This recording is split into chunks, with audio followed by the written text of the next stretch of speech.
एक ऐसा खिलाड़ी जिसे भारत का फ्यूचर सुपरस्टार कहा गया, एक ऐसा यंगस्टर जिसे सिर्फ स्टार नहीं बल्कि फ्यूचर लीडर माना गया। भारत के इस लाल को अपने किए कमाल पर मुबारकबाद। टेस्ट और ओडीआई में कैप्टनसी मिली, T20I में वाइस कैप्टन बनाया गया, यहां तक कि इंडिया का ओडीआई कैप्टन भी बना दिया गया। लेकिन फिर एक अजीब चीज हुई, जब परफॉर्मेंसेस नहीं आई फिर भी बैकिंग मिलती रही, और फिर अचानक T20 वर्ल्ड कप से ठीक पहले silently drop. No farewell, no explanation, बस साइलेंस। जी हां, हम बात कर रहे हैं इंडियन क्रिकेट के द प्रिंस शुभमन गिल की।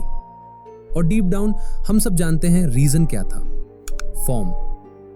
आज हर जगह एक ही सवाल घूम रहा है, शुभमन गिल को ड्रॉप क्यों किया गया। लेकिन मेरा सवाल थोड़ा अलग है। अगर वो T20 फॉर्मेट के लेवल पर परफॉर्म नहीं कर रहे थे तो उन्हें इतना ज्यादा इंक्लूड ही क्यों किया गया।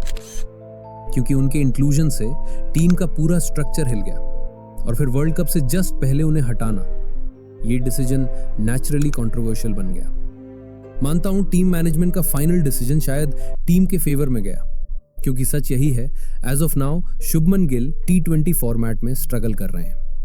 पिछली करीब 20 T21 इनिंग्स में उनका एवरेज मिड-20s के और स्ट्राइक रेट लगभग 135, जबकि मॉडर्न T20 क्रिकेट में टॉप ऑर्डर बैट्समैन से 30 प्लस एवरेज और 145 प्लस स्ट्राइक रेट एक्सपेक्ट किया जाता है। टॉप टीम्स के खिलाफ ये नंबर्स और गिर जाते हैं। लेकिन अगर उन्हें अंत में ड्रॉप ही करना था तो फिर इतना लंबा स्पेशल ट्रीटमेंट क्यों, और वो भी सिर्फ एक प्लेयर की तरह नहीं, वाइस कैप्टन के रोल में।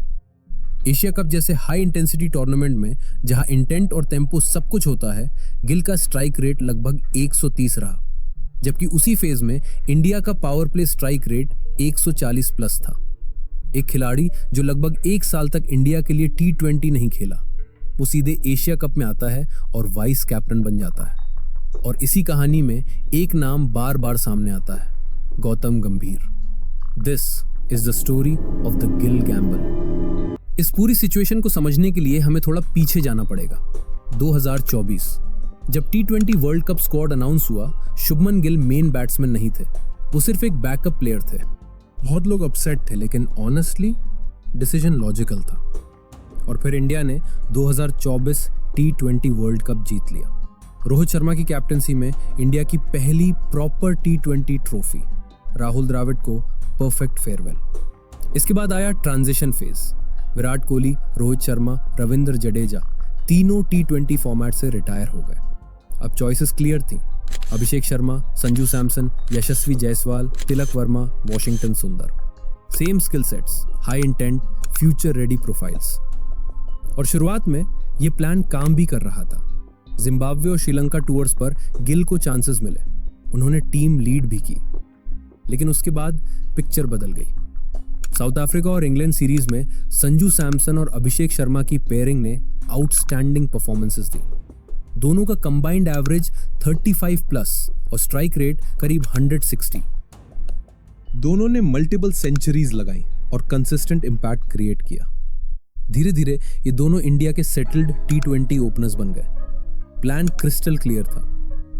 और फिर आया 2025 एशिया कप। स्क्वाड अनाउंस हुआ और एक डिसीजन ने पूरे प्लान की डायरेक्शन बदल दी। संजू सैमसन को ओपनर से हटाकर मिडिल ऑर्डर में भेज दिया गया और उनकी जगह आए शुभमन गिल, और वो भी सिर्फ प्लेयर बनकर नहीं, वाइस कैप्टन बनकर। तो सवाल सिंपल है, why fix something that wasn't broken.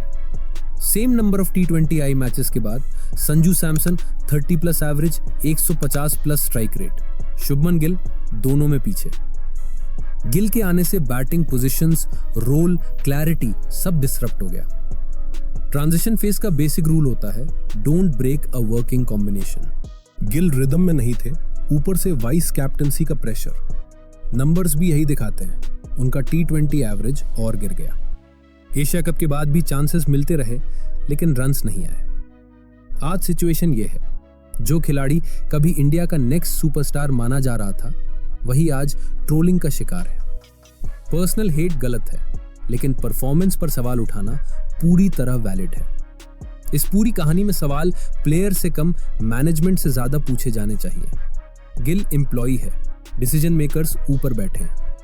Gamble खेला गया लेकिन आउटकम नहीं आया। शुभमन गिल का इशू कभी टैलेंट नहीं था और ऑनेस्टली फॉर्म भी पूरी कहानी नहीं है। असल इशू था कंफ्यूजन। एक फॉर्मेट जहां क्लैरिटी सब कुछ होती है, वहां एक प्लेयर को कभी ओपनर, कभी एंकर, कभी वाइस कैप्टन और फिर अचानक नोवेयर। ये वीडियो गिल के खिलाफ नहीं है, ये उस सिस्टम के खिलाफ है जो प्लेयर्स को बिल्ड कम और एक्सपेरिमेंट ज्यादा करता है। क्योंकि जब गैम्बल फेल होता है तो एक्सपोज प्लेयर नहीं, डिसीजन होता है। आज गिल स्क्वाड में नहीं है, कल कोई और होगा। नाम बदलेंगे, पैटर्न वही रहेगा। क्योंकि पोटेंशियल जरूरी है, लेकिन T20 क्रिकेट में परफॉर्मेंस उससे भी ज्यादा। आपके हिसाब से गलती गिल की थी या मैनेजमेंट की? कमेंट्स में ऑनेस्टली जरूर बताइए।